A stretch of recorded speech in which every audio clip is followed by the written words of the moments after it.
There you go. That looks good. Yeah.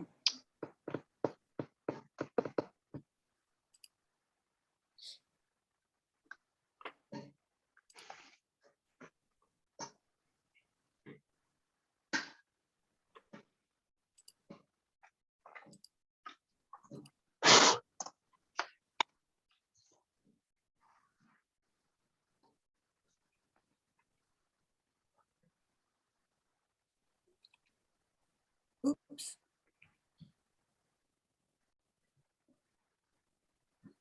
From Josh to make him a panelist. Yeah. Cool.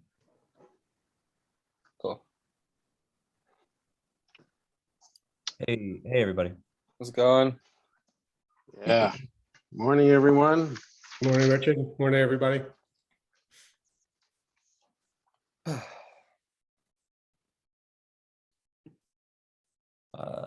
Let's see does the AG have what she need? I'm sorry, I'm just seeing that. Oh, we sent the link. Right, and now Wayne is saying for some reason the link is not good enough for that. I'm not sure what the issue is. All right, Okay. let me send the actual meeting information. Huh.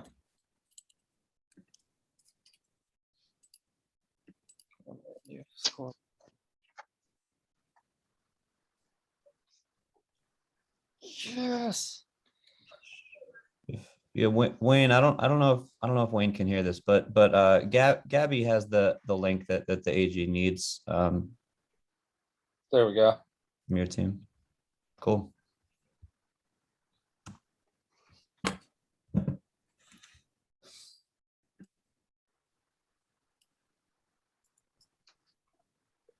Oh, hey guys. Well, is anyone able to do the timer? Does anyone have the blue sky timer? I know Richard uses the timer that he likes very Yes. much. Yes. Rich- Have you? That's me. Hey, would you want to take that on today, or if not, I can ask someone from Coda. I haven't been doing it myself, but Josh has. Josh Goodman. Josh, how do you feel about that? I actually haven't because I'm still on the Oh, old Zoom version. Yeah, I have been doing like my own sort of amateur version off my phone. But if you Well, want all a right. timer that people can see, I can't do that. I'm sorry. Yeah, I can do that then. I have done it at least a few times. So the thing is, where is it? Let's It see. has to be let in. Right, and I guess we would probably put it on the panel as well. It needs to be on the panel and then I need to have access to it. It should give us something in the chat that it's no. Okay.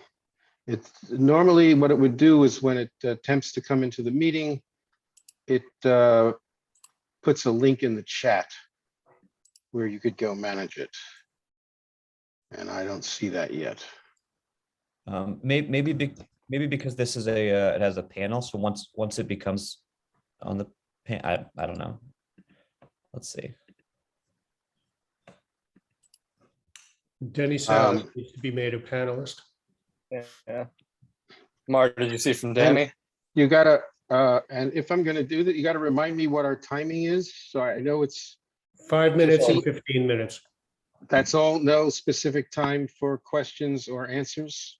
That's correct. I think it's easiest for the for each respective moderator to just kind of keep that in check, since we're only going to be reading questions and not asking them. Just the 5 and 15 will be great. Okay, well, that's easy enough to do. If I have access to Blue Sky, which I don't see. I think it's on the bottom. Where is the apps thing in webinar? Because I usually access it through my apps link, which I don't even see here, and I'm the host. I mean, we could always just use like our phone timer or something if that's easier. Okay, and can you Yeah, guys, that's what I have set up. can you guys also record? Just in case? The What Zoom do is you- recording. What do you mean? Record the meeting. It says it is recording right now. I know, but record to your computers or your clouds as well, just to be safe, because I got some weird thing that said recording without sound. Well, we can't record on your Zoom. Some don't people have the believe. ability to just record their entire Oh, you screen. know what? I'll do it on my other. Really? Yeah. Let's see. Can we do that? Oh, no, you can't. It just does the one file. Yeah. All right, never mind. I really, Well, stop. I mean, stop the record and start it again. Maybe that's. I it's did, easy. and I didn't get that error, but Okay. hold on, let me see.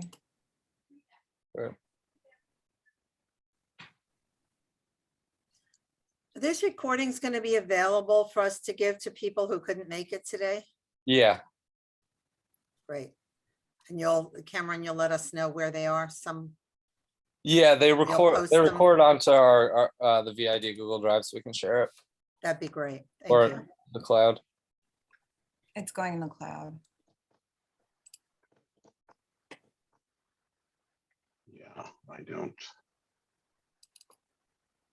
Mar, why don't you stop the recording now and then just like play back the section that we recorded and see how it turned out. Good idea. You can't do that. Oh, you have to wait till the meeting completes. Yeah. All right,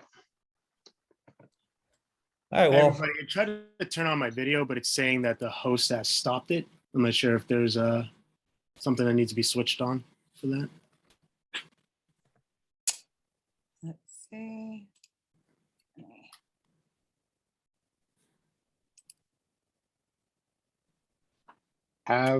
While that's going on, have we decided about the timing?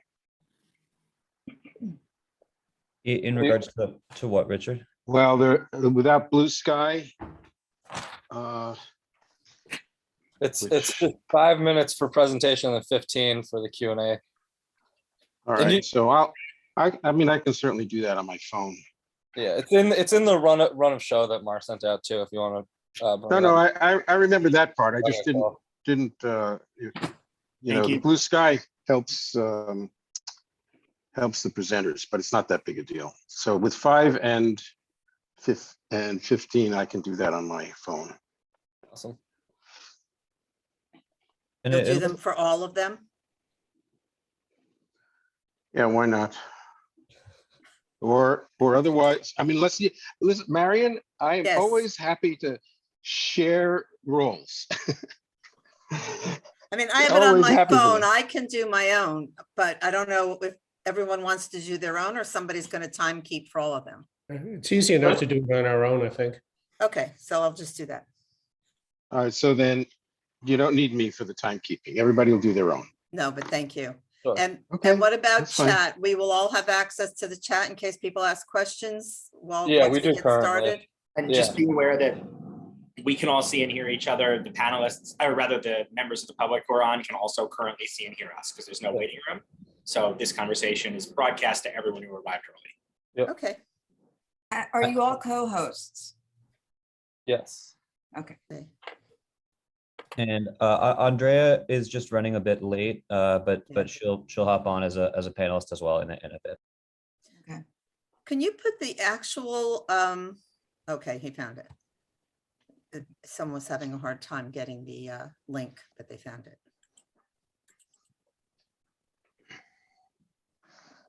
It's too many emails and too many links. Hi, Mar. Hi, How are you? I'm good. How are you? Good. So Trish James did not cancel. I was worried about her given last night. That's awesome. So just and just a reminder that we have members of the public coming in here and coming into the room who can hear and Okay. see. Okay. Yep. Thanks, Josh. And for those of you already here, thank you for joining us. We're probably going to get started about 12:05 as we start to trickle in. Thank you.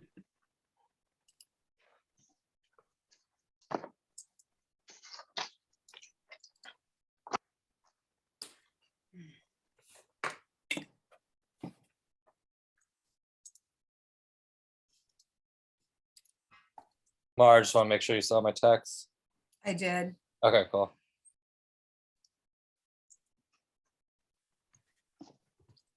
Always something.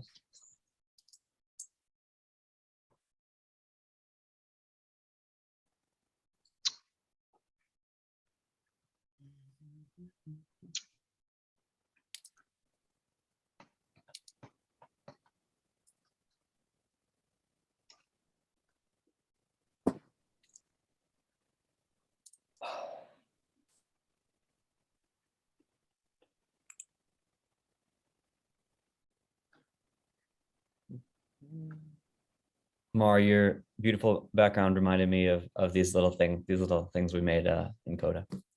There Yeah. you go. Yeah, we should have our names on ours, Cam. Yeah. I don't know if we know this, but also.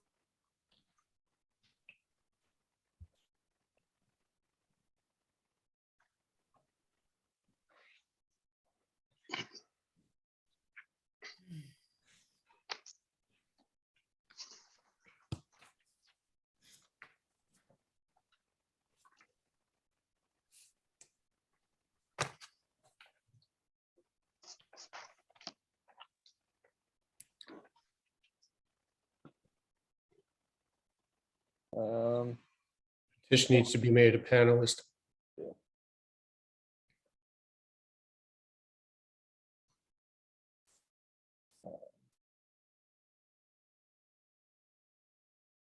You guys have permission. You can. I got it. I just promoted her.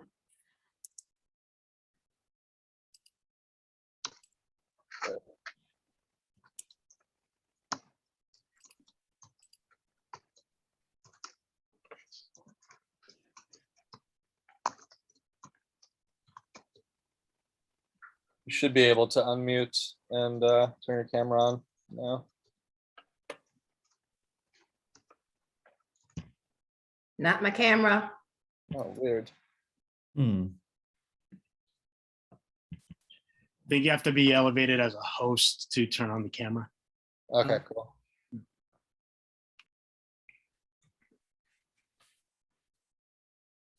Okay, cool.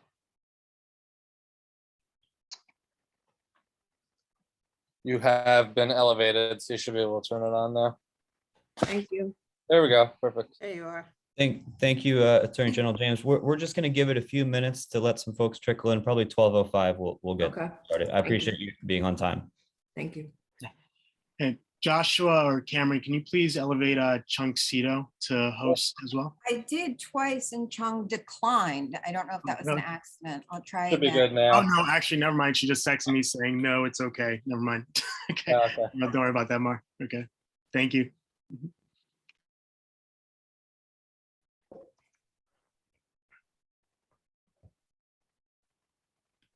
Hi, Pete. I see your chat. Yes, we're keeping it so that the chat goes just to the moderators.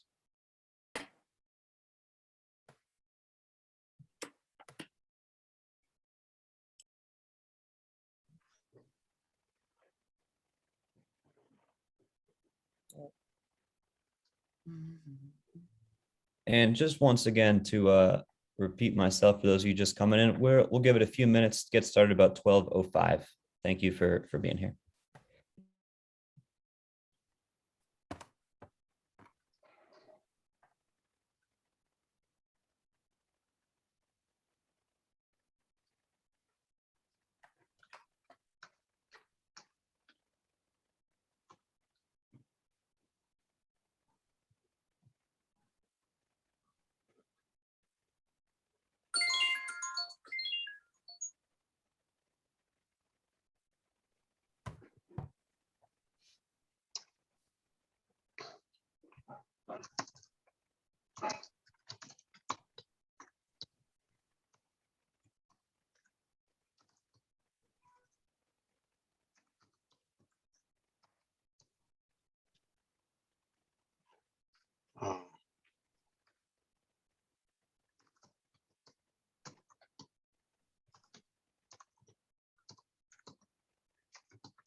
Mark Ham, could you raise Meg Pascarella, the panelist?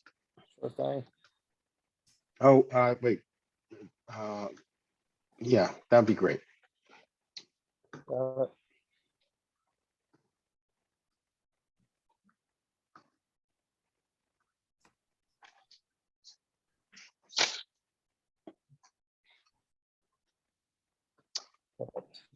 Thanks. No problem.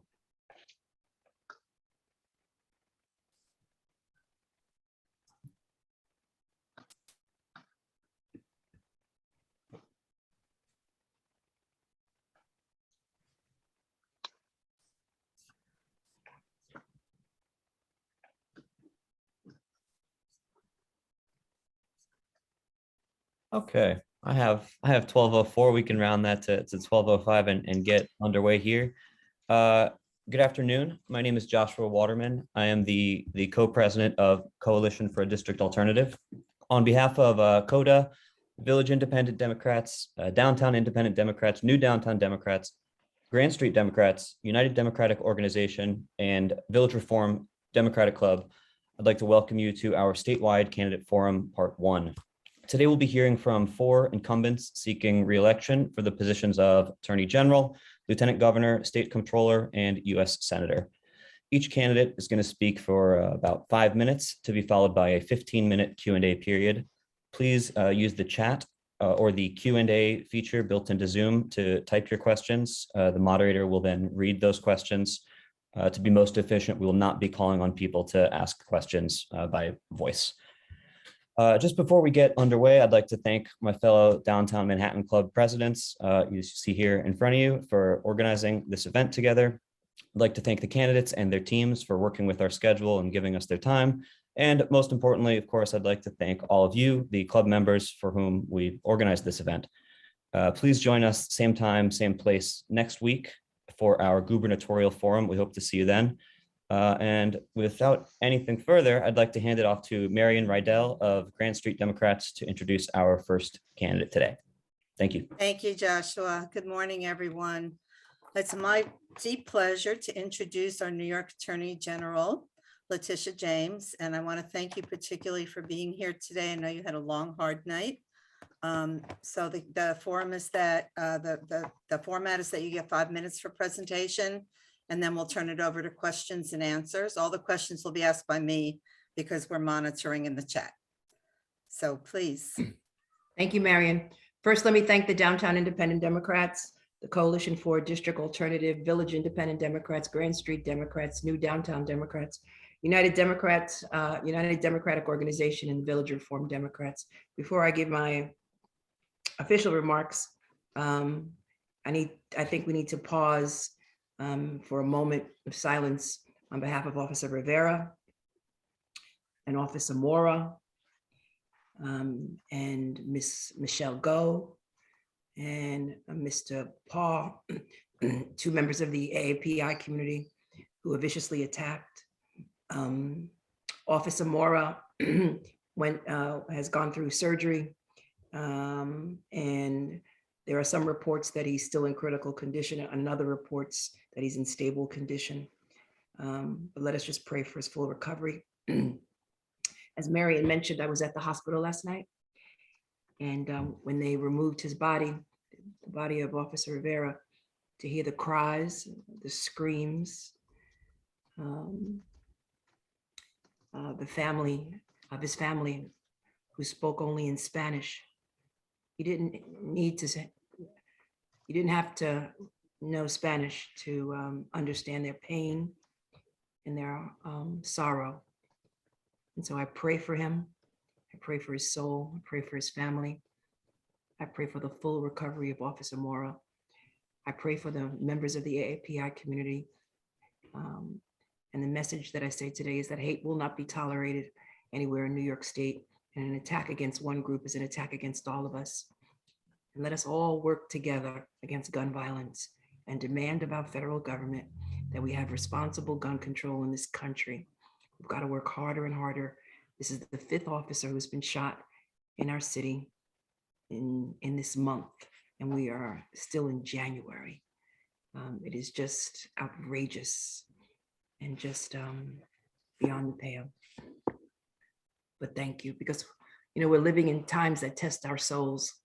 A housing crisis, 17 people lost their lives in a horrific fire in the Bronx, choosing between heat and a space heater, individuals who have to choose between rent and food, a deadly pandemic that has taken our family members, our friends, wrecked our economy, and it forces parents to send their precious children to school without knowing that schools will be safe. We're still in a struggle for racial and social justice, a plague of gun violence and crime, the threat of climate change, a fight to protect our democracy, and one of the basic elements of our democracy, the right to vote, is under attack. So I'm running for Attorney General because there's a lot of work to be done, a lot of work to be done. And as most of you know, it's work that you and millions of New Yorkers have taken on. I took office 3 years ago, 3 years and a month, with a simple commitment: 1, to be unbossed and unbought; 2, to use the law as both a sword and as a shield; and 3, the simple message that the law applies to all of us, no matter your title, your station in life, or no matter how powerful you may think you are, the law applies to all of us. And I've been guided by these principles. One, as someone who has worked in my beloved Brooklyn, as someone who's been a public defender, someone who has been a city council member, and so now as Attorney General. I took on Big Pharma for its role. Wonderful attorneys in my office who I work with side by side, they joined with me as we took on Big Pharma. We filed the most comprehensive lawsuit against Big Pharma in regards to the opioid crisis, and we recovered and negotiated $1.5 billion for New Yorkers, which will go across the state of New York to address this pandemic and the funds. And I want to thank members of the legislature who might be on today for placing those funds in a lockbox for beds and prevention and for treatment, and for education. We also, as you know, I'm sure you've been reading the paper, we're involved in a litigation against Donald Trump and his family members for basically fraud. We have also sued to dissolve the NRA for years of self-dealing and financial greed. We've taken on big tech for monetizing your privacy and for engaging in antitrust violations. And last but not least, we've been standing up, defending our democracy, ensuring our right to vote is protected at home and across this nation, standing up for a woman's right to choose, which is under attack, and standing up for the members of the LGBT community as well. And we've also taken action against those individuals who were engaged in sexual harassment at the workplace, whether they be construction companies, individuals in the restaurant business, government workers, etc. No one should be subjected to unwanted advances from unwanted advances, from offensive conduct, and for touching individuals, which is in violation of the law. And those individuals should be held accountable no matter who they are. It's important that we all ensure that the air we breathe, the water that we all drink, and that our environment in general, and that we have clean energy, the planet that we all live on, that we protect it and safeguard it. Environmental justice for the people in places mostly affected by pollution. We need to stand up and defend their rights. As the Attorney General, I will continue to use my platform, my voice, and my passion to guarantee security, justice, basic food and shelter, education, and dignity for all New Yorkers and for all individuals who are marginalized and vulnerable, not only in New York, but across this country. I look forward to working with each and every one of you and I thank you for your continued leadership, your partnership, and your voices. And thank you for joining with me to make this nation and this world a more perfect union. Let us all stand together against hate. Let us all stand together in prayer for those who have lost their lives. Thank you. Thank you so much. And thank you, of course, answered a lot of the things we might have asked of you. I'd like to start, actually, I would like to start with the question about gun control. And given the federal status of gun control, what can your office do? And we've had a horrific year regarding gun violence, and I have one of my brothers, a retired NYPD. This is very close to home for me. So Yeah. what can the AG's office do? What can you do, sorry, about, given the status, what can you do to reduce gun violence in the A couple state? of things. First, as the Attorney General, in the last 3 years, we have removed over 2,600 guns through gun buybacks. We provide resources to individuals, and two, we provide them with much needed services, and we do those gun buybacks with local law enforcement all across the state. 2,600 guns we've removed too. I have a number of, I have a criminal unit where I have a number of detectives who engage in takedowns of gangs and who take down individuals who are engaging in gun smuggling and drug trafficking. And we've done a number of takedowns all across this state, again, working with law enforcement. In fact, we're working on one as we speak, where we are issuing warrants as of this moment and waiting for a response and arresting someone who we suspect is engaging in gun trafficking and basically carrying guns across state lines. And this individual that we are focusing on right now is in the midst of purchasing guns in Maryland and bringing them here back to New York State. And we plan on, again, meeting him at the, when he passes to New York State and to effect an arrest. Three, as you know, the New York State Legislature passed a law which basically would allow the Office of Attorney General in New York State to bring an action against any gun manufacturer and any gun distributor. As we all know, gun distributors and gun manufacturers enjoy right now immunity from lawsuits. And that was what the federal government has provided individuals. And so they enjoy immunity, they benefit from immunity. And what we need, and as far as I'm concerned, product liability should apply to gun manufacturers and gun distributors. But unfortunately, because of the federal government, they are not. The state legislature in New York made a carve out, an exception, and they passed a law last year which would allow me to bring an action against gun manufacturers and gun distributors who engage in negligence.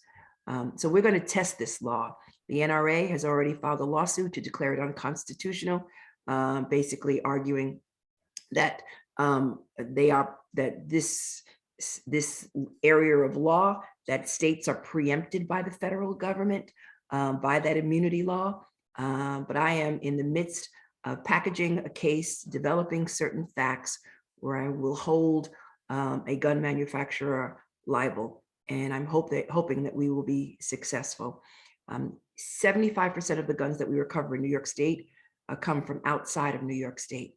There are no gun manufacturers in New York State, well, not in New York City. And so the vast majority of these guns come from out of state. The gun that was used to kill Officer Rivera last night was a stolen gun from Maryland. The gun that was used to kill the 2 officers in Brooklyn several years ago, that gun came from out of state. They come along I-95, the Iron Pipeline. We're joining with other states to engage in gun tracing and establish a task force so that we can share information and we can work together with respect to gun trafficking, not only along I-95, the Iron Pipeline, but in New York State as well. Thank you very much. Thank you. What lessons? So you've had an incredible background, and your prior term as Attorney General. What have you learned that's going to inform this next term and maybe make things better or to change things? So I am, as everyone knows, I am an activist at heart. And I use the law both as a sword and as a shield. I was raised on the issue of social justice. And the state legislature several years ago expanded the jurisdiction of the Office of Attorney General. And now the Attorney General is responsible for investigating all police-related shootings in the state. And the vast majority of the shootings that are done by police officers unfortunately, involve individuals who are struggling with mental illness. Our police are poorly equipped to deal with individuals who are struggling with mental illness. And we need more professionals, more mental health professionals to be partnered with law enforcement so that we can provide individuals who are in the throes of mental illness time and space and the ability to connect with someone who they know and someone who they trust and love. And that is what that is what probably one of the most unfortunate parts of what I do as the Attorney General. I also have been very much involved in working with advocates all across the state to deal with housing needs, whether they're in Rochester or Buffalo, or in Saratoga or in Hudson County, and in New York City and on Long Island. We've been focusing a lot on poverty. There's a significant amount of abject poverty in upstate New York. There are transit deserts and food deserts. And I know that we can do better as the state of New York. And so it's been my honor and my privilege to work with all of the professionals on my staff, but they have been charged with, again, weeding out and focusing on social justice and trying to improve the lives of countless number of New Yorkers and to defend us. During the last administration, the previous administration, it was basically New York and California as bookends defending our democracy. We filed 76 cases against the former administration. A significant number of those cases had to do with protecting the rights of immigrants, reproductive rights, our environment, the LGBTQ community, on and on and on. And all of the cases that we filed against the Trump administration, we won 80% of our cases, again, working with New York on one side, California on the other. And I had no idea that when I was elected the Attorney General of the great state of New York, that I would be cast into the spotlight. But all of the clubs that are on this call today prepared me. New Yorkers prepared me. My training at Howard University prepared me, and my commitment to standing up for injustice basically has steeled me, provided a steel in my backbone to stand up to those who would turn back the clock of progress. Thank you. There's Thank a you. question here about making 5 World Trade Center 100% affordable. There's a growing movement downtown and across the state to do that. 100% affordability building, giving priority to 9/11 families, first responders, and survivors. And the question is, will you be willing to meet with the group to learn how we can make this proposal feasible without siphoning other affordable housing funds from other projects? So as you know, when I attended the downtown Independent Democrats organization, a number of individuals approached me with respect to this project. I will use my voice. This is primarily a legislative proposal, but if there's anything that I can do to promote true affordable housing for low-income families all across the city and or state, I am available in that regards. We have brought a number of cases against landlords who have violated 421A laws, developers and landlords who have violated the human rights of individuals, violated the rights of tenants. And so anyone who knows me knows that obviously I'm committed to protecting tenants and to providing more affordable housing, particularly given the fact that we are seeing more and more homeless people on the streets of New York. We particularly need more housing for individuals who are struggling with mental illness. And we cannot accept not in my backyard anymore. We need to have affordable housing, supportive housing in every corner of New York City, in every neighborhood in New York City. And if that includes 5 World Trade Center, then so be it. And then sign me up. It's really critically important that we have the homeless, individuals struggling with mental illness, and individuals right now, particularly children who are living in these shelters, have a permanent home. Thank you. It's a question about your support. How can you support people with disabilities? Their employment for able people with disabilities is 31.6%. Yeah, I'm aware of that. And so we're looking at some disability cases. I have hired a number of individuals who struggle, who are disabled on the staff of the Attorney General. It's really critically important that people understand that the civil rights law also applies to those who are disabled in the state. And so we are looking at bringing some disability cases, access cases, which is really critical to the mobility of individuals in the state of New York. Thank you. What activities have you participated in last year to benefit our communities? 74th Assembly District, I'll add 65th Assembly District, basically the downtown communities. We've been, again, all of the cases that I have been involved in as the Attorney General of the state of New York benefits each and every assembly district in the state of New York. Cases that involve clean air, clean water, clean energy, cases that involve reproductive rights, cases that involve disability, cases that involve housing. All of the cases and more, again, impact and will improve the lives of individuals in every and all assembly district all throughout the state of New York. And clearly, defending New York State against the previous administration benefited all of us. As someone who has defended our democracy, the rights of immigrants, the rights of New Yorkers, when the previous administration wanted to basically designate New York as an anarchist state, we challenged that. When he wanted to remove funds from New York State, we challenged that. And the list goes on and on of all of the efforts that the previous administration engaged in to try to hurt New Yorkers. We were successful in beating him back, and we'll do it again each and every time that individuals, no matter how powerful they are, seek to reverse the clock of progress.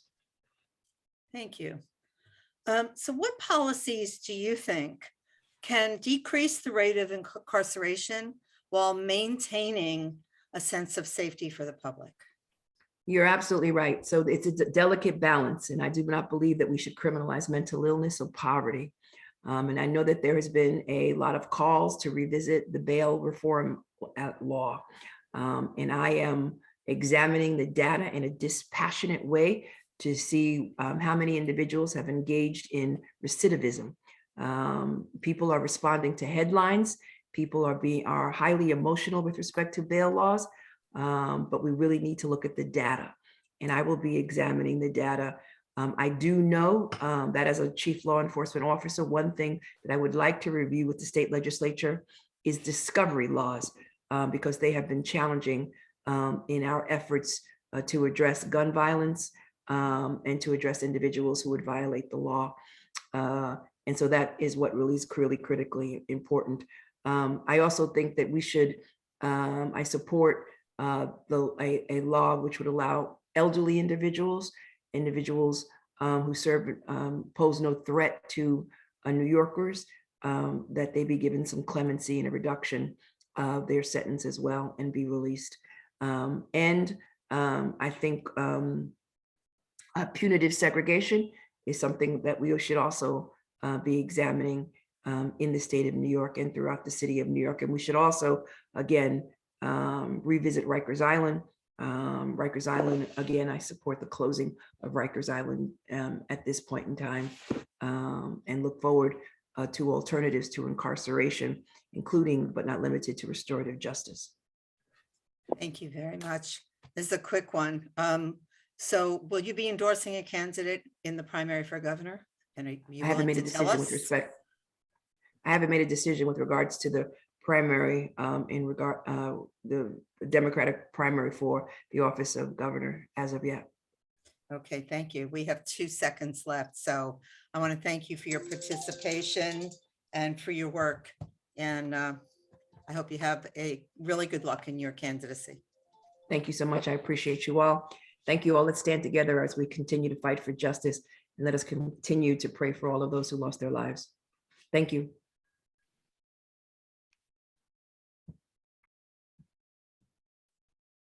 Thank you, Attorney General. Here comes the Lieutenant Governor.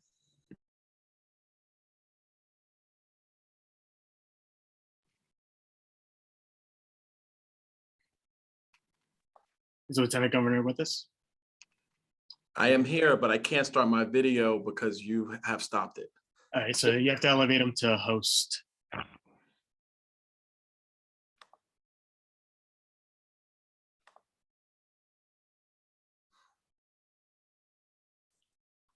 You should be good to go now.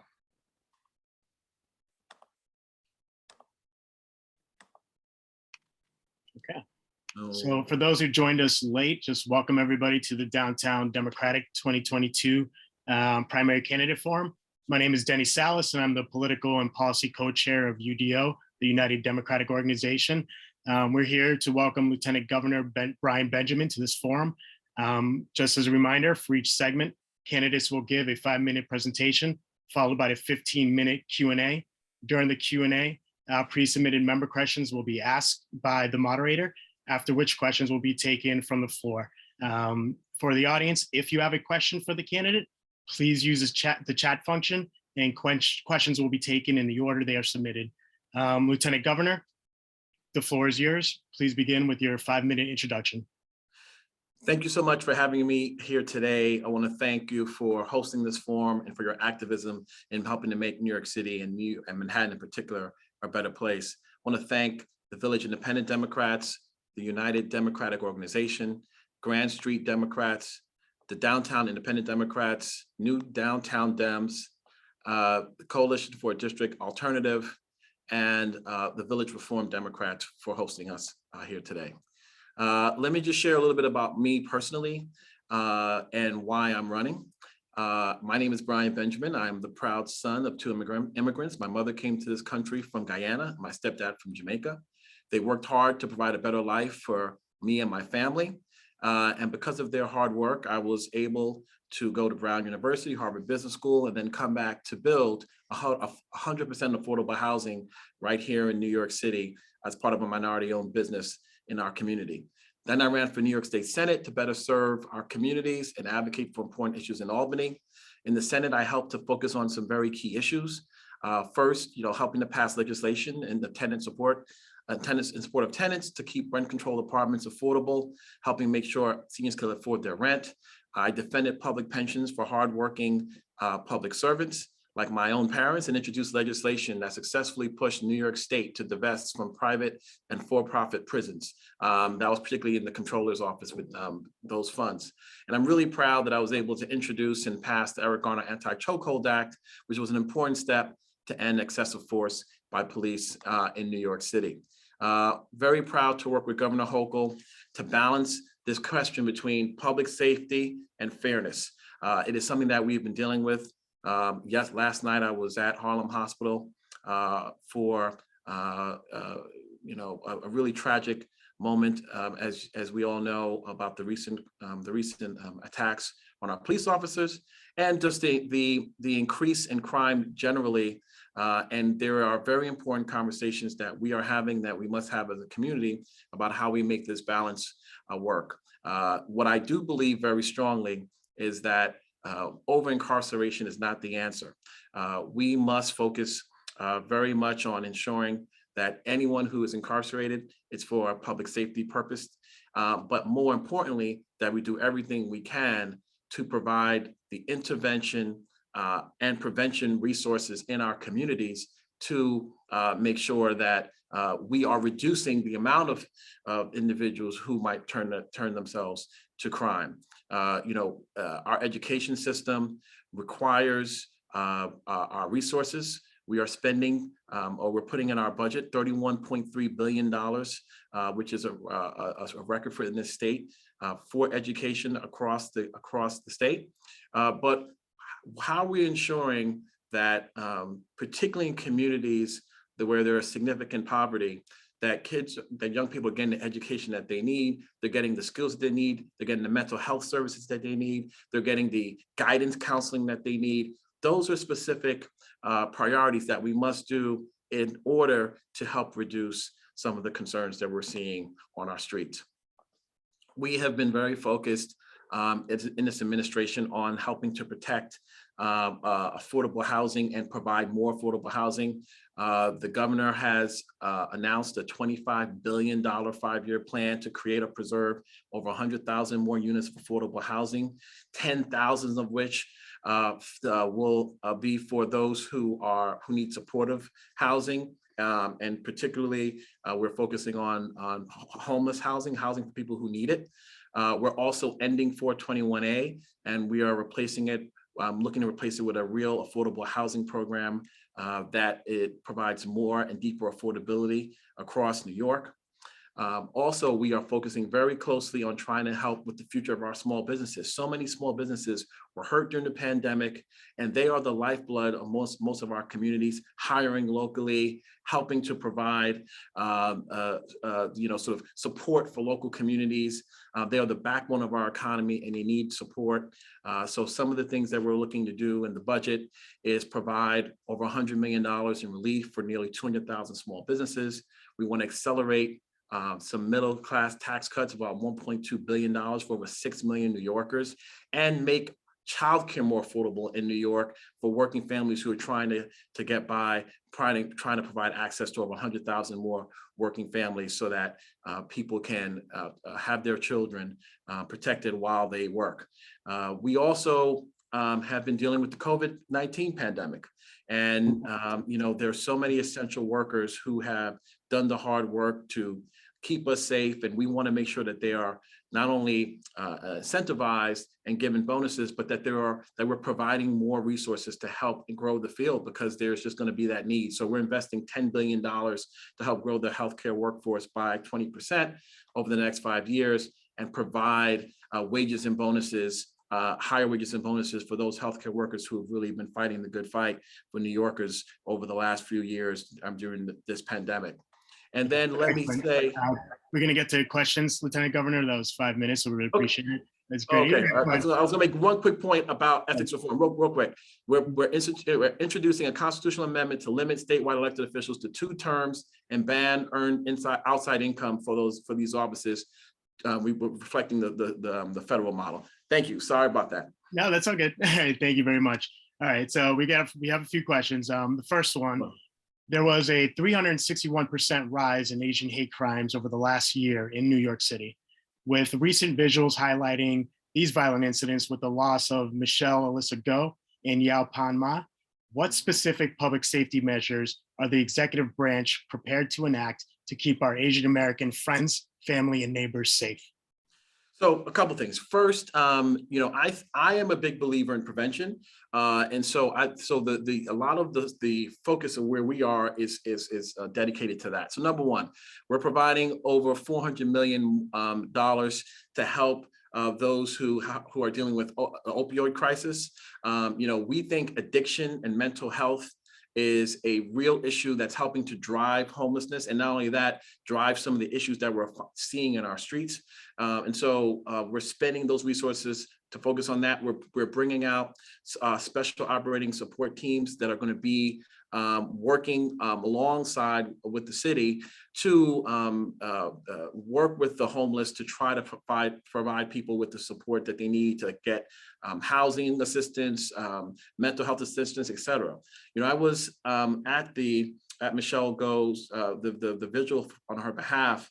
And one of the things that I mentioned there was that the sister of the perpetrator talked about how her brother was a fine young man when he was young. He was growing, working hard, playing by the rules, trying to do the things he needed to do. And then when he hit his mid-30s, he had a mental breakdown. He had something snapped. And they tried to get him support. They took him to hospitals. They tried to get him committed. And the system never facilitated that. Under our budget and what we're looking to do in New York State, we're figuring out how to ensure that people can get the support they need when they need it, so that we don't have people in the streets. And quite frankly, permanent supportive housing is the answer. We're spending a significant part of the $25 billion in our budget to help grow supportive housing. We have to do more of that. because people need to have a stable place. The shelters are not working. And we need to move people from shelters into permanent supportive housing, and that I think will play a major role here. And quite frankly, when it comes to just the issues of what's happening, particularly to our Asian brothers and sisters, we're going to keep speaking out. We're going to keep fighting the good fight. And for those who commit acts, particularly against Asians as part of a hate crime, we're going to make sure that they're held accountable. So thank you. All right, second question. In the recent budget proposal released by the governor's office, there is an allocation of $150 million for public housing outside of New York City. With a $40 billion shortfall to repair existing NYCHA buildings, why is there no mention of any funding from the state being allocated to much needed repairs, where recently several housing projects in the Lower East Side went without heat and hot water for days and weeks? Good question. So first of all, we have been expecting through the Build Back Better program nearly $30 billion that we knew are in there for NYCHA that the federal government would help fund, and we understand that. As we know, that has been a challenge, and there are talks about how that's going to get broken down into other pieces.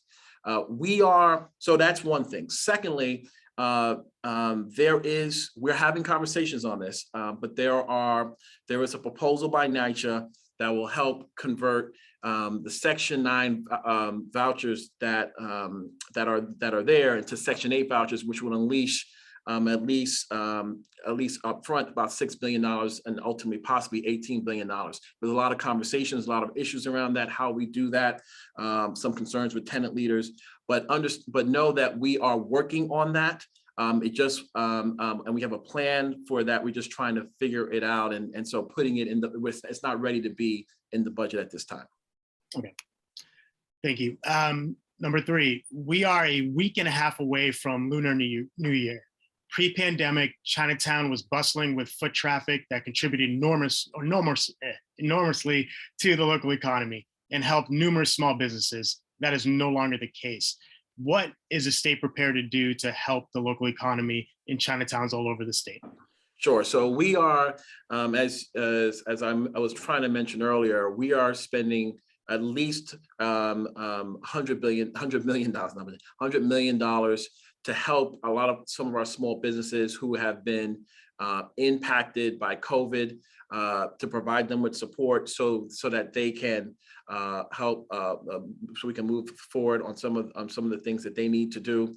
We are also very much trying to bring COVID to its knees. We have been spending billions of dollars focusing on COVID recovery. I believe very strongly that if we can get through COVID, it will help to unleash the economy. And then when you combine that with people feeling safe, traveling on the trains, et cetera, that will really kind of get tourism moving again, bring people more into the country and moving around, which will help the local economy. And so we are trying to deal with helping our small businesses on the ground who are hurting, providing tax cuts where appropriate to assist, dealing with COVID-19 to make people feel more comfortable traveling, and then also addressing the public safety issue. So there'll be more movement across the state into Chinatown. Excellent. Thank you. So another question. With Roe versus Wade likely being overturned, what other policies can the state of New York implement to ensure that we are a safe haven for women's health and women out of state who may come to the state for their reproductive health? Well, as you know, we did pass the Reproductive Health Act, which basically codified Roe v. Wade here in New York. We did that under our Senate Democratic leadership and working alongside with the governor and the assembly. So we are a safe haven on that front. We're looking to pass an Equal Rights Amendment as well, and also make sure that women are getting getting paid equal pay for equal work. So we are continuing to be a place where that is possible. And quite frankly, we've just elected, we now have the first female governor in the history of New York State, who I believe is doing a great job and is very committed to ensuring that we do everything we can to make sure women know that that New York State is a place where they can, their bodies are theirs and they can make decisions, and we will support that. Thank you. Next question. What policies are the state proposing to prepare our citizens for the economy of today? Good question. So number one, we're going to be spending $10 billion to invest in our healthcare workforce. There is going to continue to be an increased need for healthcare workers. It is essential that we look all across the state and provide people with opportunities to enter the workforce and give them the wage and bonuses that they need. That's number one. Number two, we're dealing with a serious teacher shortage. The majority of our teachers are over 55. And as we move forward and we think about, the future of education, we need to have a continuous pipeline of teachers. So we are investing in more teachers, and we're also looking to have the teacher certification process be more streamlined. And that is something that's very important. And thirdly, we're spending significant resources on workforce development.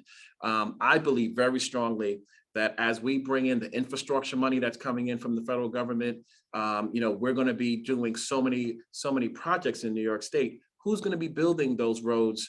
Who's going to be building those bridges, those tunnels?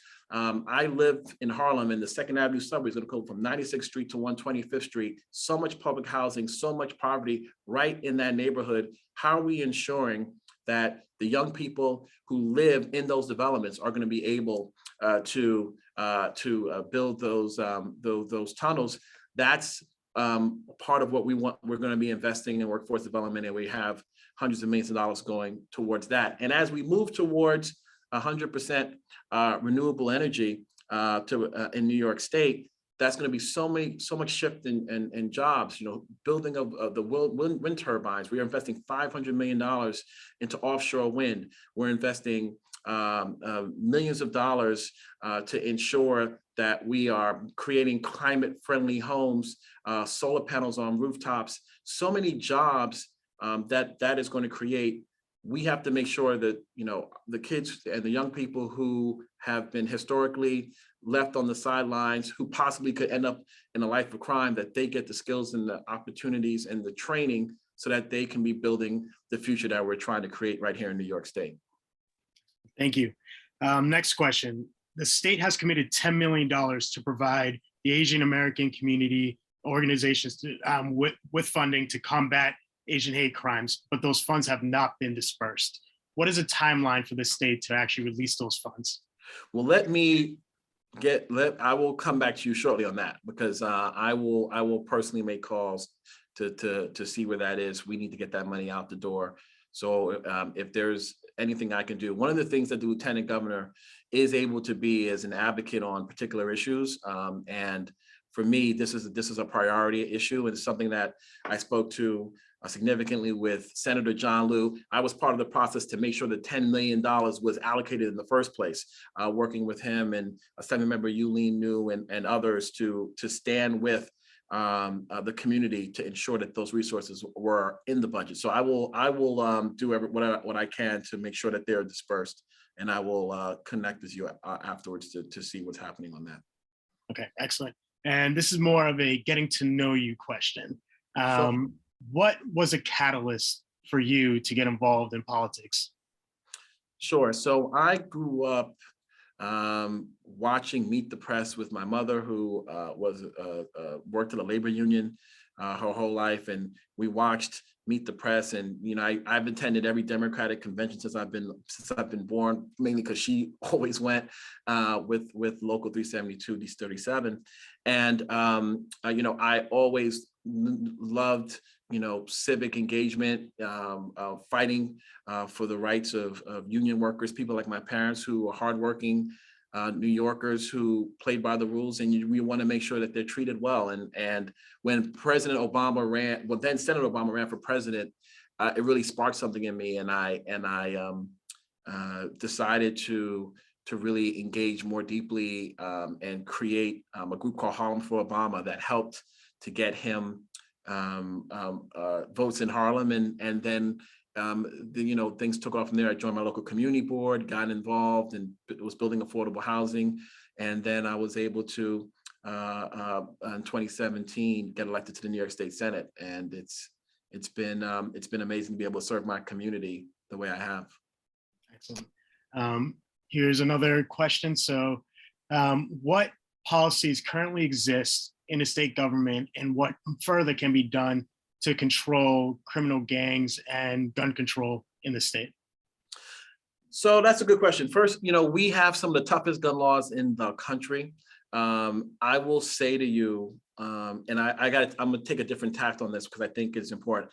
I believe that what we need the most is to focus on the individuals themselves.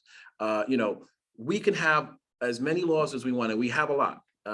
But if we're not dealing with some of the issues of poverty and some of our community, some of the issues of mental health in our community, in our budget, we are proposing $234 million to invest in our community-based Cure Violence Interrupters. These are primarily organizations that have in them individuals who might have had issues in the past with the law, who have credibility in the streets, who can help us figure out how to reduce tensions, how to provide opportunities to young people. We have been spending money. When I was in the Senate, we spent money to help small businesses who are made up of people who were formerly incarcerated. The governor has a Jails to Jobs program to help reduce recidivism. I mean, when people come out of jail, 42% go back in 3 years. So how are we creating the opportunities, helping to reacclimate people to society, helping to create economic opportunities, small businesses for people? I think we have to really take a look at the individuals themselves and provide them with resources and support so that they have a real alternative to a harsh life. Now, with that being said, when you come to talking about mega cartels and gangs, et cetera, we are very active. I've been asked by the governor to help lead a gun tracing consortium working alongside with the New York State Police and the NYPD and neighboring law enforcement agencies to track some of these illegal guns. As you know, we don't make guns in New York State, they're coming from elsewhere. But I don't think you can only focus on the weapons themselves and the laws themselves. You have to focus on the people themselves and the prevention measures that we should be implementing and really focusing on to give people opportunities for alternative lifestyles that can lead to a culture that does not continue to facilitate the gun violence that we're seeing. Thank you, Lieutenant Governor. That concludes the portion of your forum. We thank you for taking the time to speak with us. And I will now be handing this off to Michael Kramer of the new Downtown Dems. And thank you for your time, Lieutenant Governor. Thank you for having me. Mara is going to take the Comptroller. Yeah. Hi, thank you. Can somebody elevate Mr. DiNapoli? I elevated up to panelists. You just have to give them host permissions. Okay. I think I just unmuted. I'm trying to hit the video, but it doesn't seem to be. Yeah, no, give it a second. There you go. Should be good now. Okay, let's see. Yeah, how's that? How's that? Hello. Hello. Hi. Hello, my name is Mara Fitzgerald. Cameron Kraus and I are the presidents of VID, Village Independent Democrats. Welcome, Mr. DiNapoli, to the New York State Comptroller portion of today's candidate forum. We're going to begin with a 5-minute presentation from you, followed by 15 minutes of Q&A from our joint club members. And just as a reminder, if you have a question for a candidate, please write it in the Q&A. Preference will be given to members of the host clubs who have not yet had an opportunity to ask questions. Mr. DiNapoli, your 5 minutes starts now. Okay, thank you very much. Thanks to all the club members who are on this call. It's great to be with all of you. Sorry it's virtual, but that's the world that we have to live through today. I'll try to do it in a New York 5 minutes. Always a lot to talk about with the work that we do in the Comptroller's office. But suffice it to say, it's an honor and a privilege to serve as the New York State Comptroller, which is why I am seeking to continue in this position for another 4-year term. I got some good news this morning. Andy Pilata, the head of New York State United Teachers, called to say that NYSET has endorsed my candidacy. We'll be getting a lot of labor endorsements over the past couple of weeks. The building trades came out this week. CSEA was last week, PEF before that, and more coming. But certainly having the support of our Democratic clubs is very, very important to me. So I certainly will upfront ask for your collective and individual endorsements, because you are the men and women who get the word out to our rank and file Democrats. And that's going to be very important in this election year. It's certainly especially important for us to get a big vote out of Manhattan. I've had the privilege to be in public service for a number of years. I started out, as some of you know, as a trustee on my local Board of Education, spent 2 decades in the state legislature and the state assembly, and had the chance in 2007 to become state controller. State controller job is a great job, an important job. It's probably a job that most folks don't have a strong sense about what we do. But we have a lot to do with the basic operations of state government, approving contracts, doing payments, getting the pension checks out. And in this era where people are especially concerned about transparency and accountability, that's very much the bread and butter of the work that we do. We do that through our audit work of state agencies particularly, but certainly local governments as well. We do it with our reports. You know, certainly in the COVID environment, we've had a particular responsibility, although most of our workforce has been working remotely. We started bringing people back, and obviously with Omicron, we had to go backwards a little bit. But my team has really done a great job of getting us through this tough time, working closely with other agencies, particularly in the beginning of the health emergency, to get personal protective equipment, ventilators, and so on board. And we continue to be working in a very efficient way. We're focused now on recovery and trying to do the kind of reports and analysis that will help us all get to a stronger position. We focus particularly on the New York City economy because that's so important to the strength of our state. So some of you may have seen, we just did an update on some of our reports on the restaurant, retail, and recreation sector, still down about 170,000 jobs in New York City. We did a report on the rent relief program showing how slow New York was to do those payments. We updated on a monthly basis our subway ridership dashboard so people can look to see in their own neighborhood what's been the return as far as use of the subways and the trains. Always do MTA reports, reports on the state budget. We're working on that now that the governor's presented her budget, the New York City budget. A lot of our reports try to be impactful. You know, we're not a policy shop, right? We don't make law and make decisions, but we did a report on broadband back in the late fall that showed there's still 1 million households in New York that don't have access to broadband. Last week, we did a report on aging individuals who are incarcerated in our state prison system to really suggest there needs to be some additional policy initiatives there. We've done reports on immigration. We audits, you know, just this week, we did a series of audits on services for aging New Yorkers, both in New York City and New York State, showing some need for improvement there.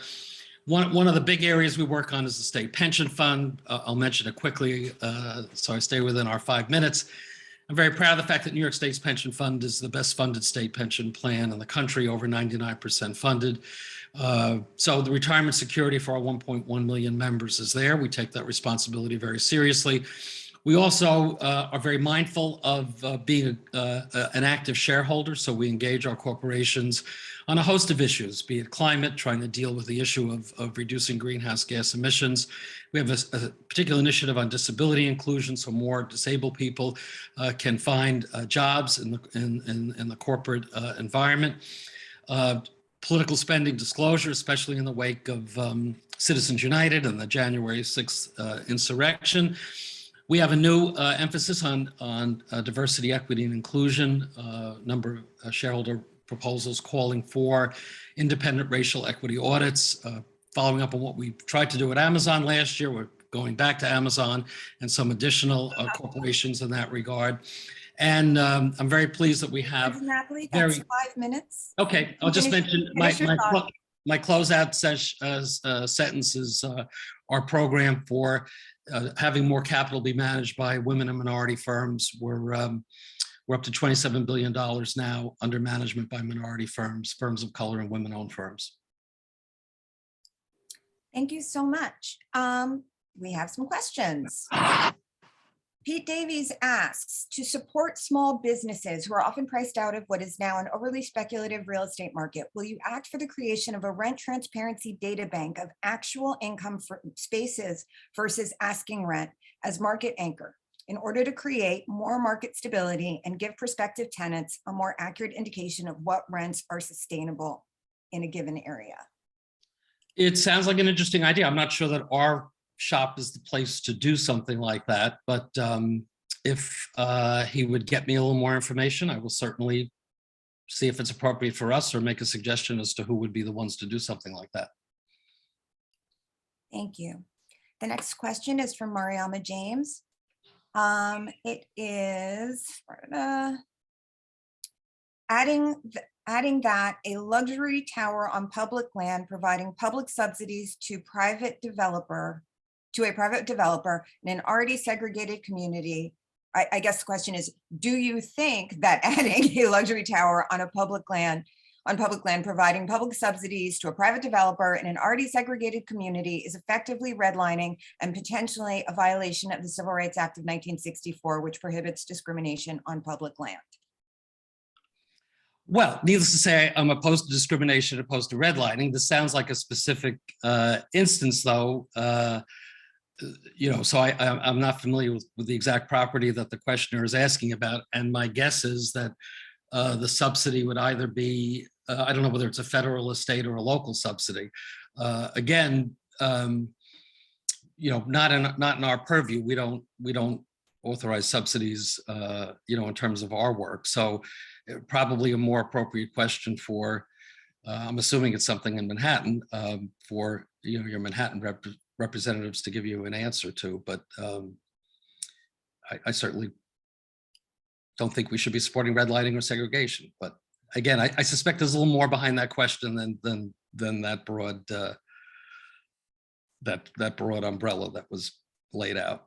Yes, thank you. Bob Schneck asks, it's important to reduce crime and its causes at all levels. What will you do to reduce governmental corruption and white-collar crime in the state? And how can we return ill-gotten gains to the public? Yeah. So what we've done going back a number of years is expand our investigations unit that is part of our counsel's office. And when Eric Schneiderman was the Attorney General, we set up a special joint task force on public integrity to really focus on the kind of crimes and abuse that is identified in your question. We've continued that collaboration with Attorney General Tish James. So what that unit does is respond to tips that we often get on our fraud hotline. They work in conjunction with our auditors. So sometimes our audits will turn up a case of wrongdoing, stealing. Very often it's a situation where either an elected official, appointed official, or head of a nonprofit using public money uses the public money for personal benefit. We just had an arrest in Cattaraugus County about a week and a half ago of an official with one of the fire departments up there that had scammed about $116,000 of money from the fire department. And unfortunately, we find this in many cases. What we also do is work in collaboration, not just with the Attorney General, but with local district attorneys, the U.S. Attorney, the FBI, And, sometimes they contact us because we have the resources of forensic auditors. So sometimes the prosecutors don't have the same audit capacity or resources that we have. So the bottom line is, since we started this initiative, we are now up to about, I think we're just shy of 250 arrests of some elected officials, some appointed, some working in nonprofits. We had a particular initiative on individuals abusing money allocated for special education purposes. We've gotten restitution now of about $80 million in taxpayer dollars. So, this is a continuing part of our work, and it's certainly an area where I've devoted more staff resources, both attorneys and forensic auditors, to work in partnership with law enforcement to hold people accountable and get money returned to the taxpayers. Thank you. From Bill Ferns, what progress is your office making in completely divesting from firearms manufacturers? Well, we did it about, I don't know, 4 or 5 years ago. We divested from, we were in 2 gun manufacturers. We divested those holdings, and gun manufacturers are on a restricted list. Thank you. Also from Mariama James, what are your thoughts on criminal cops losing their pensions, or on those pensions being used toward payment of settlements in abuse and wrongful death claims? For police officers? Was that the question? Police pensions? Yeah. Also, what are your thoughts on criminal cops losing their pensions, or on those pensions being used toward payment of settlements in abuse and wrongful death claims?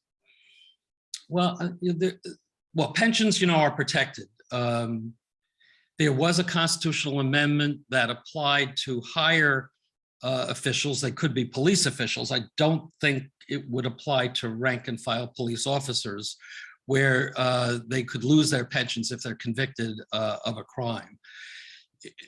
I mean, to do a change broadly for all police officers would require a state constitutional amendment. I'm not sure that would be a likely, I don't know how doable that would be, quite frankly. Okay, thank you. Fanny Ip would like to know, what actions would you take if the mayor overrides a non-registration of contract by your office due to not meeting the standards of your office? Repeat that again. If a non-registration? What actions would you take if the mayor overrides a non-registration of contract by your office due to not meeting the standards of your office? Okay, so again, keep in mind, I'm the state controller, not the city controller. So the mayor of New York City does not have to register contracts with my office. That is a New York City controller role, not state controller. So we don't have a role in that. It's a fair question. We're often confused between what we do versus what the city controller does, but the mayor doesn't register contracts with the state controller. Thank you. Jill Goodkind would like to know, can your office tell us what type of tax breaks the potential developer of 5 World Trade will receive for including a minimum 25% affordable housing? 5 World Trade Center is state-owned property. We could inquire about that. Yeah, if you wouldn't mind, when we're offline, just give me the details on that and we'll follow up. Yeah, we'll be sure anything that required follow-up, we will put you in touch with your office. Yeah, I think this is the second one, right? We had an earlier one, so we're up to 2. Yeah. Let's see, we don't have any more questions and we have 7 minutes left. I do have a question though. Sure.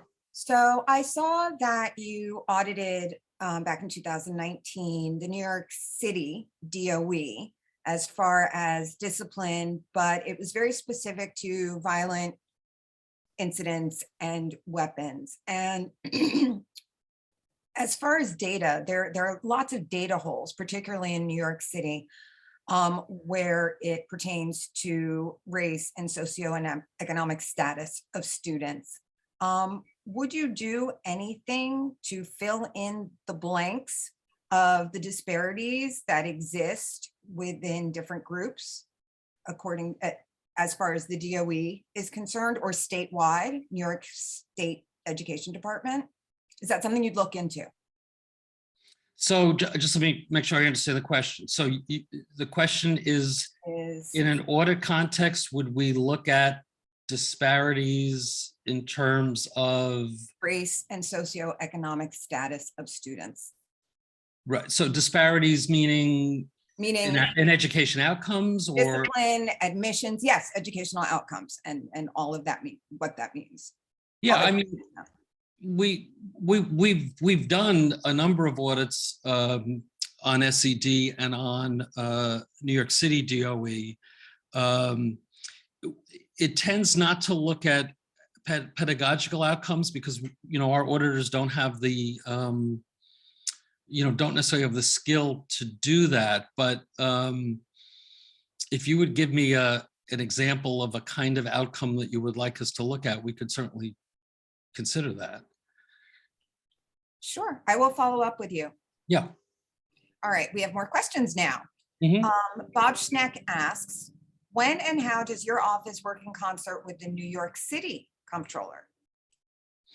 Well, we are in a sense on parallel tracks, right? So our responsibilities are similar, not the same. There are certain things under the city charter.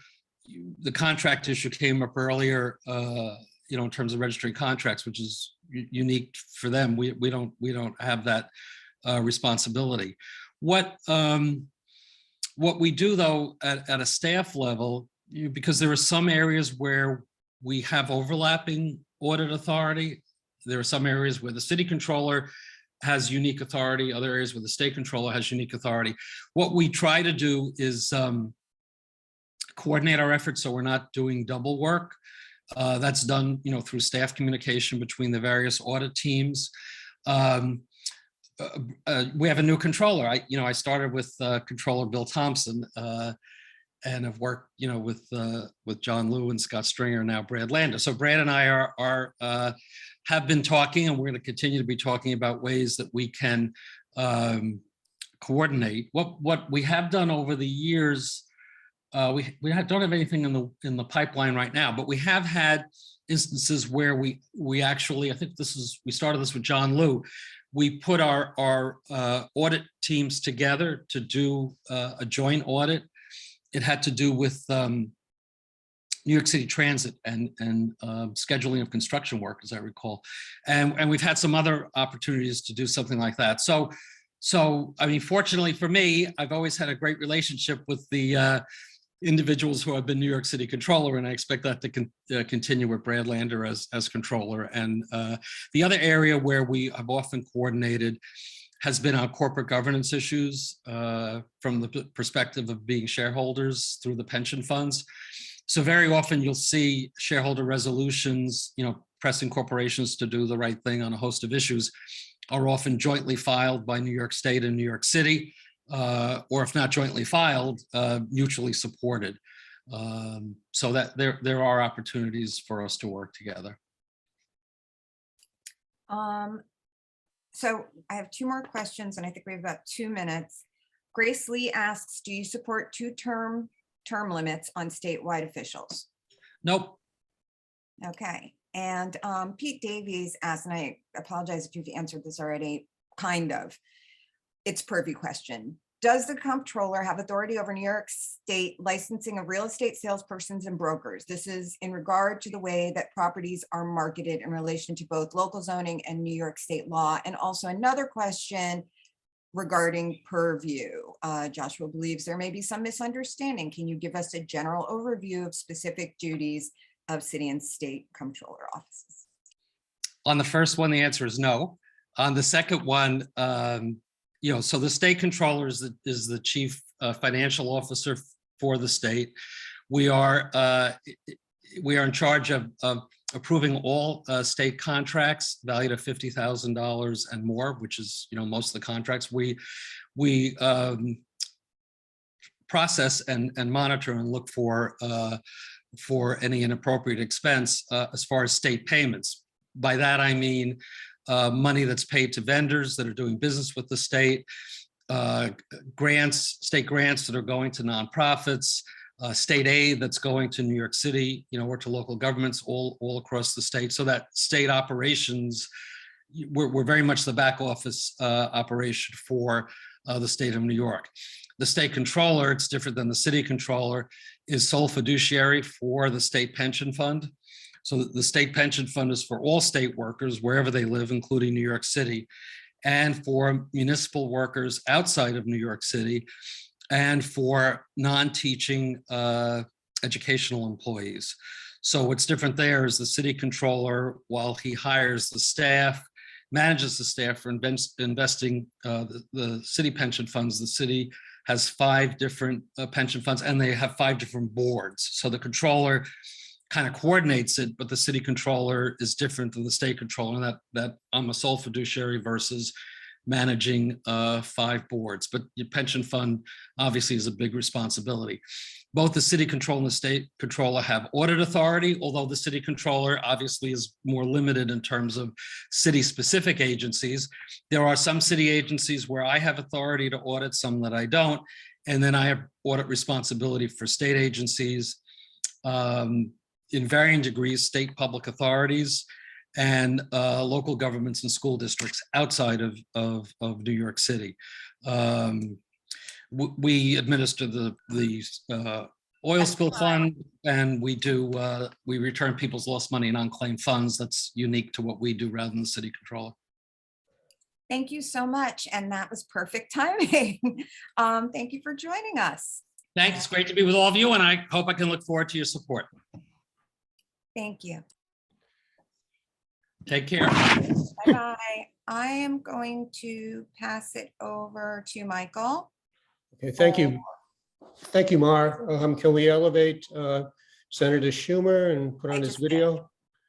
I'm sorry, can I actually also just say VID members, since we have already endorsed for this office, feel free to stick around, but we always love to hear from Senator Schumer, but thank you. Thank you for your endorsement. Okay. Thank you, Senator. Did you turn on your video? Hold on. It said I couldn't a minute ago. Now I can. There I am. Okay. Thank good. you. Nice to see you again. Thanks. We're doing a 5 minutes of a presentation and then 15 minutes of Q&A. So let's get right into the presentation, and anybody who has questions, please put them into the chat. Thank you, Senator. I was told 10 minutes and 10, so maybe I'll be a little longer, but I'll leave as much time as you want for questions. Use your best judgment. Thank you. Okay, thanks. So first, I do want to thank all of the club presidents, Josh Waterman and Andrea Gordillo of Coalition for a District Alternative. I see a nice little yellow sign up there. Patrick Cannell and Michael Kramer, I've heard of him, of New Downtown Democrats, Richard Corman of Downtown Independent Democrats, Mar Fitzgerald, Cameron Krause. We just saw them. I was endorsed by them, so I guess they're not participating already. Marion Riddell of Grand Street Democrats, Chung Cito of United Democratic Organization, Raymond Klein of Village Reform Democrats, and all the district leaders. I know all of you have jobs, you have family, you have a lot of things to do on a Saturday. The fact that you're here because you care about our city and our country, that's what America's all about. That gives me strength and faith that people care about this, because just when people give up, that's when we really lose. And this is democracy in action. For those of you who don't know my history, I started out, my father was an exterminator, raised in Brooklyn, spent my whole life in Brooklyn. And where I grew up, I saw people, average families, working class families, just, having a rough time. Tenants were facing rent increases and getting no heat, seniors who really suffered in terms of affordable drugs and resources. The subways were a mess. My people then took the D train, my community, which was then the D train into the city. So I was resolved to try and solve them and solve these problems. I became assemblyman at age 23. And as I rose up through the ranks of elected service, the problems have gotten bigger. But my passion for helping people who need help, poor people, working people, has, if anything, gotten even stronger. And that's what motivates me. And that's why I'm always out and about and not just sitting at a desk or in Washington all the time. Let me start out with a brief word on voting rights. I'm sure that's on everybody's mind. We are continuing the fight, folks. We're going to win this fight. Obviously, the results were disappointing, but we're better off having had the vote. I had all these, Beltway pundits. Don't call a vote because you don't have the votes. NFW, as they say in Brooklyn. Our job is to vote. And this is one of the most serious, if not the most serious issue facing us. Everyone should go on the record. And the fact that we voted, we're better off today than we were before the vote. First, everyone got to see where everyone was. All America is going to see what are the Republicans for. A very unpopular word, filibuster. And all but 2 Democrats voted to change the rules. And that is a big change in itself. If you would have surveyed our Democratic caucus back in a year ago, January, maybe you'd have 20 who were for changing the rules. Now we have 48. And we're going to keep at this. We'll need all of you to keep at it. We're going to continue to put pressure in West Virginia and in Arizona. And you're going to see further actions on the floor of the Senate on voting rights. So keep up the fight. It's too important not to. Our democracy is at risk. And it's not just a voting rights bill, but it's also dealing with fair reapportionment and getting dark money out of politics. The Republican Party is fueled by a massive amount of dark money. I just see it in all the attacks that they're able to do.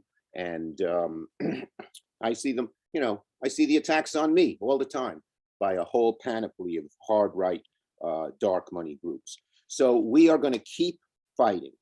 And we're going to win this fight. I get inspiration from Martin Luther King and John Lewis. They had tough fights. They didn't stop. And they didn't always have success. Racism is the poison of America.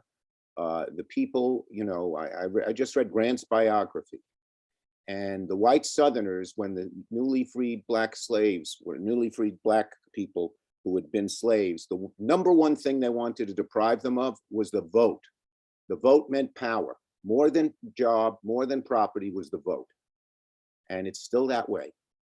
So many of these rules are directed at people of color, at poor people, at young people, at disabled people.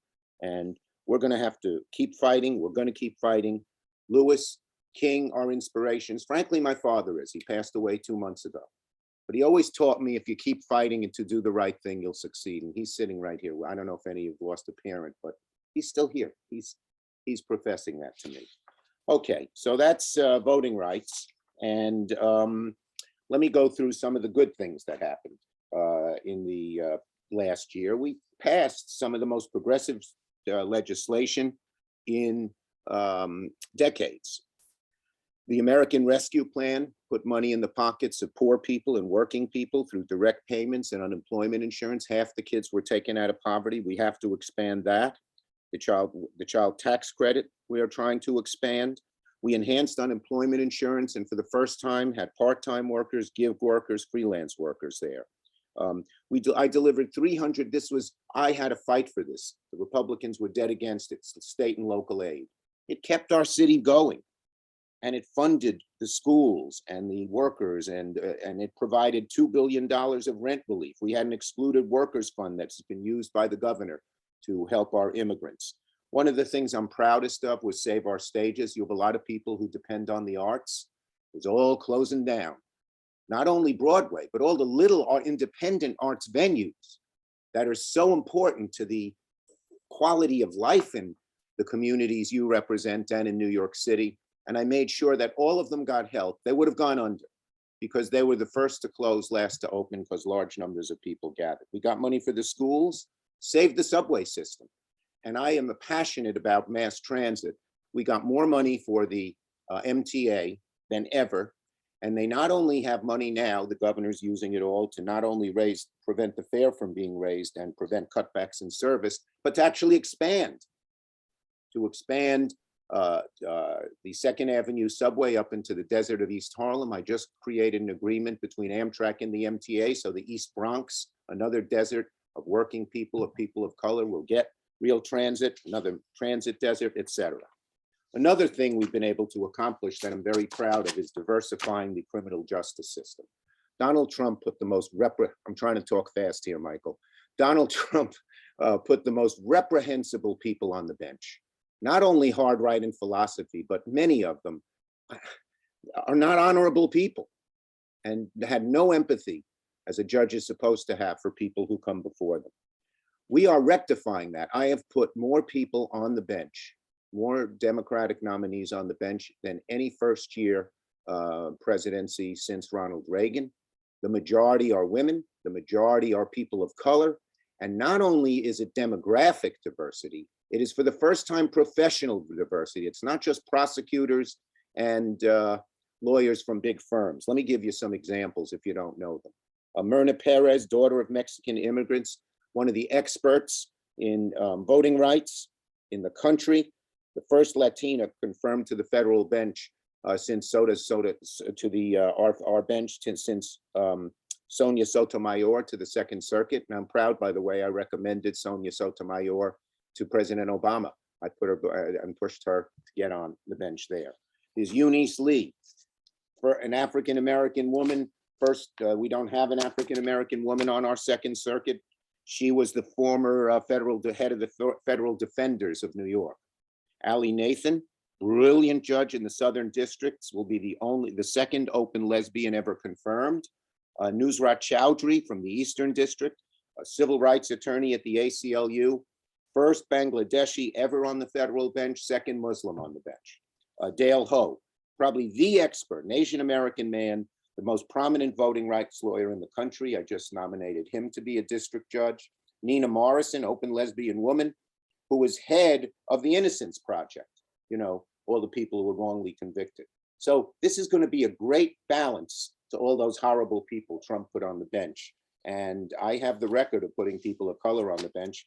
Also, for the first time, we have 3 African Americans as US attorneys in the Southern District, Manhattan, the Bronx, and the northern suburbs in Staten Island that you represent, the Eastern District, Breon Peace, and the Western District. Trini Ross is not the first African-American woman. I nominated the first African-American woman to be US attorney. Her name was Loretta Lynch, but the first one in the Western District.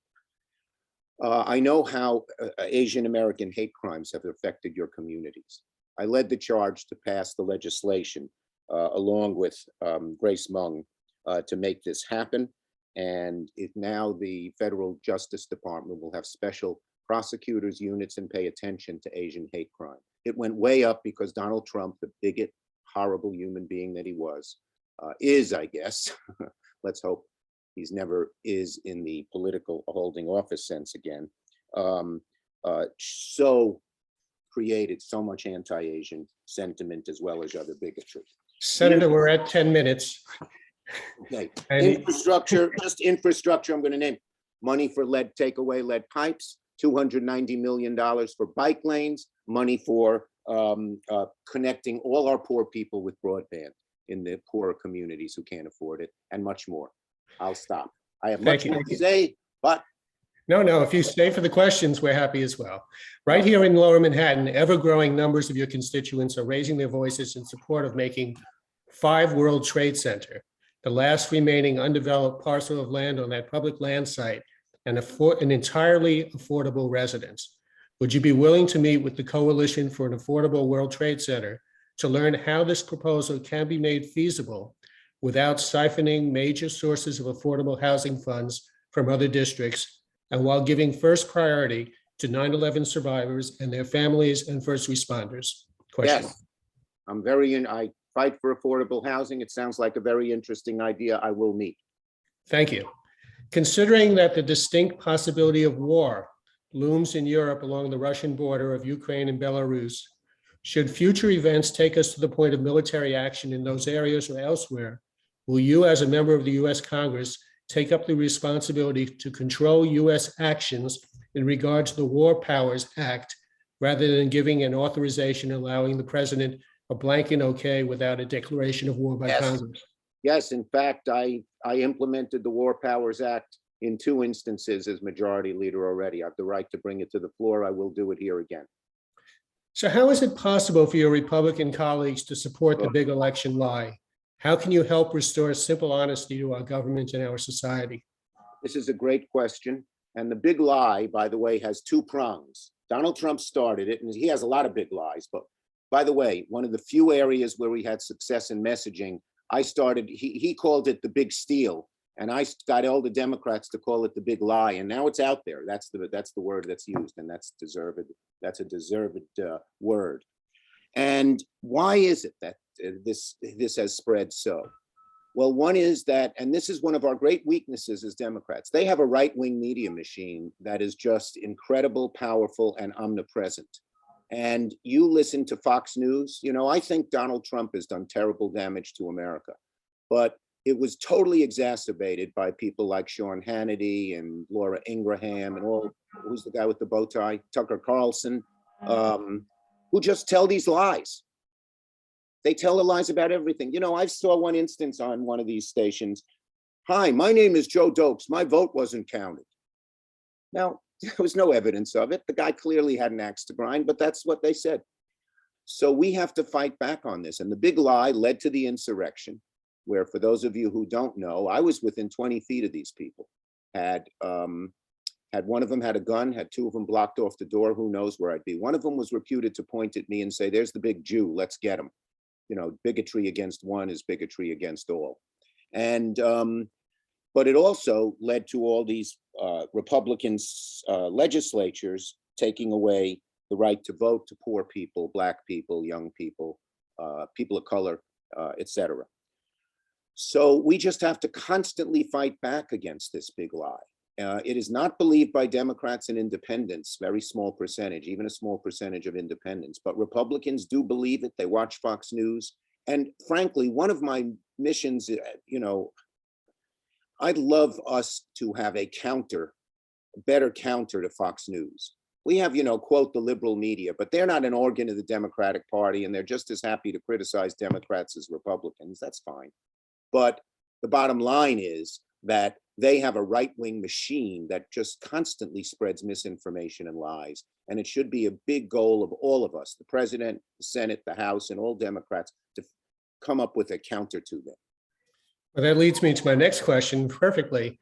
Don't Look Up is one of the most popular movies that Netflix has right now, and it highlights the problem of climate change denial. What could be done? Well, this is a place we're trying to make good progress on. The Build Back Better bill that Joe Biden put together had very good goals. You know, I worked hard.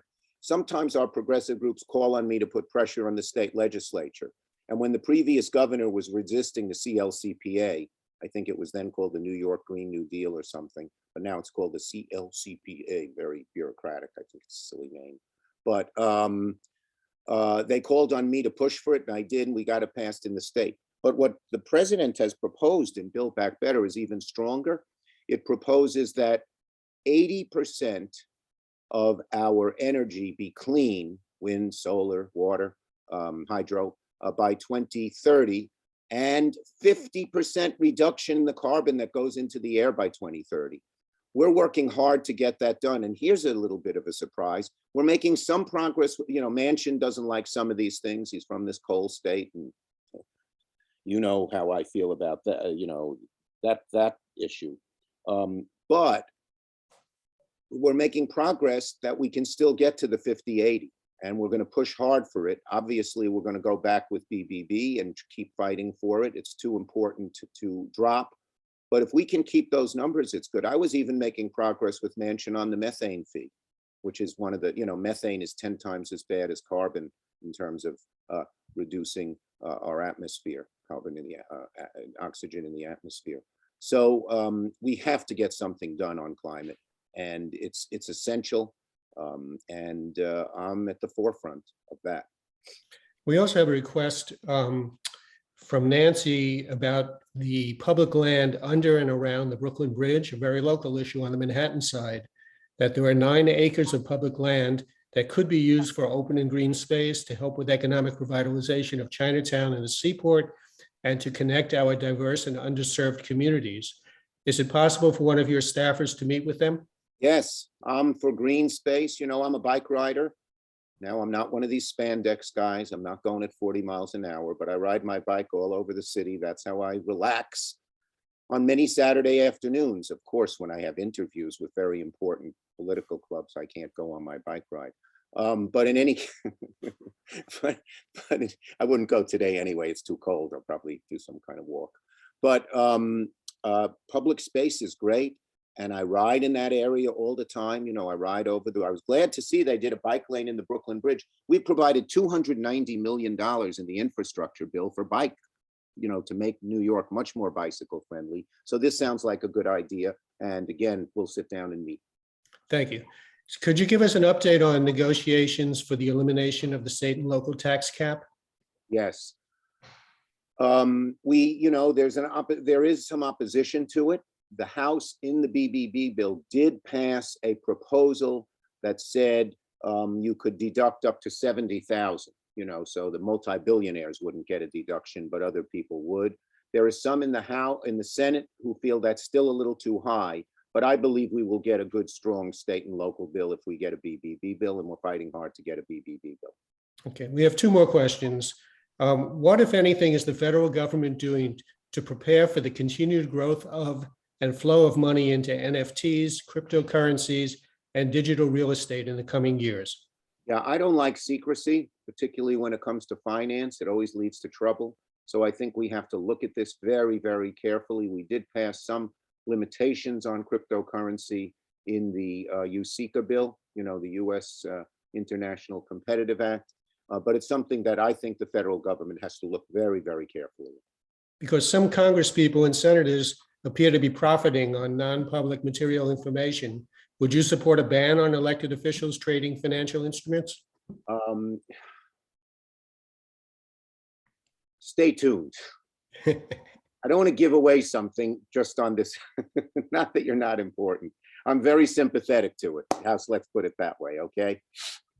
So Democrats have had many accomplishments this year, but how can they, as you are the leader, how can Democrats control that narrative rather than always playing defense so that we feel more secure? Yes, I think one of the things that we did not do a good enough job on is communicating our accomplishments. Somehow we Democrats think people just, when we get something done, everyone knows of it, and they don't. And one of the things I hope to do is sit down with the president and the White House people, Nancy, Speaker Pelosi and her people and my folks, and we should spend much more time messaging the good things that we have done. We have not done enough of that. And I guess my final question to you is, how can our downtown clubs best use our energy to give you a real Democratic Senate? I'll give you lists of names. We are in better shape than people think. Our incumbents, we have 4 incumbents who are in relative, you know, who need help. They are Warnock in Georgia, Kelly in Arizona, Cortez Masto in Nevada, and Hassan in New Hampshire. But we're also doing quite well in states like Ohio, Pennsylvania, North Carolina. And guess who's helping us a little bit? Donald Trump, because he's backing all these right-wing crazy candidates in Republican primaries who are probably, you know, more vulnerable. So you should help in all these races. If we would have such a, you know, if we had 2 more senators, can you imagine what we could do? 2 more Democratic senators. 2 more in DC is good too, but I meant just in the 100 we have, 2 more being Democratic. So anyhow, on behalf of all the clubs, thank you so much for finding the time to be with us today. I know you have a very busy schedule. Don't want to hold you up anymore. Well, thank you very much. I'm sorry to talk quickly, but I'm from Brooklyn. I guess I'm allowed to do that. In any case, thank you for all your good work. We need you. We need you. And this country is at risk. Our democracy is at risk. And the antidote is just what you're doing, staying active, being concerned. Apathy is our greatest enemy. Tell your constituencies and your friends and everyone, don't give up the fight. We will win the fight if we continue to fight. Okay, thank you. And to all the club members in the Village Reform Democratic Club, the Village Independent Democratic Club, Downtown Independent Democrats, Grand Street Democrats, United Democratic Organization, CODA, and New Downtown Dems, we thank you very much for joining us today. And to remind everybody that next Saturday, 12 o'clock noon, same time, we'll give you the link, and we'll be doing a gubernatorial panel as well. So thanks again and enjoy your weekends.